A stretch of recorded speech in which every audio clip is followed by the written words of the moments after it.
मोरयेच्या स्तुती गायनांतली एक गजाल आज उगडास येता. तिने म्हणलें, आपले किरकोळ चरण दसीचेर ताणें दया दिश्ट घाली.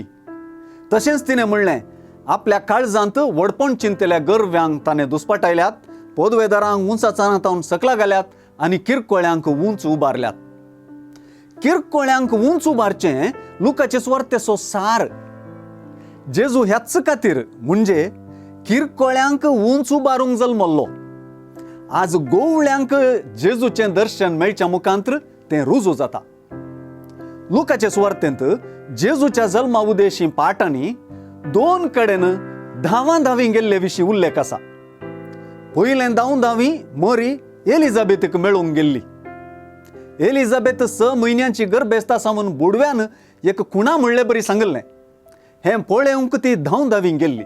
तेच परी भोडव्यान गोवळ्यांक संतोषाची खबर दिवन दाविदाचे नगरी तुमकां एक तारक जल्मला, तोच क्रिस्त समी म्हूण सांगलें. फाळयांनी गुट लावन कावनेंत न्हीद आयलोलो एक बाळक तुमकां मेळटलो म्हणलो गुर्तू तांकां दिल्लो.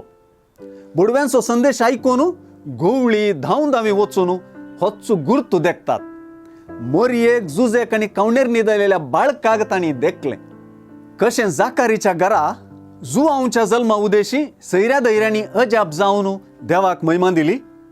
कशें सिम्यावन आनी प्रावादीन आन्नान जेजूक पळोवन अर्गां दिली. कशें बाळका विशीं सिम्यावची उतरां आयकून मोरयांनी जुजे अजाप पावली. हांगासर गोवळ्यांनी सांगलीं उतरां आयकून सकड अजाप जालें आनी गोवळी देवाक अर्गां दिवन ताची स्तुती करन पाटी गेले. अशें ह्या सर घडितांनी दैवीक उगडापण आसचें आमकां दिसून येता.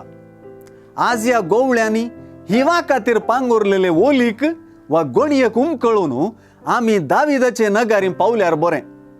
थंय आमकां दुसरें कितेंय दिसचें ना. दिसतलो म्हळ्यार कावणेर न्हीद आयलोलो बाळक मात्र.